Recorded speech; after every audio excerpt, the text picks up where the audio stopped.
interested to hear your thoughts on the differences between the two and how they actually ride, and what conditions you'd use one versus the other. So like proning and downwind.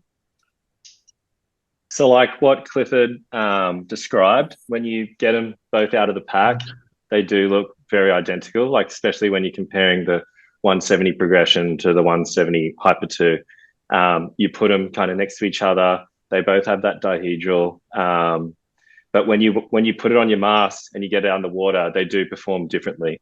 They do cross over a lot in the same aspect that they like with the 170, they they both pump amazing. I would say that the progression definitely has more of a glide and more of an easier like when you're pumping around, you're not keeping it at a high speed. Yeah. But I find with the two wings that I actually don't get confused with what to use it with.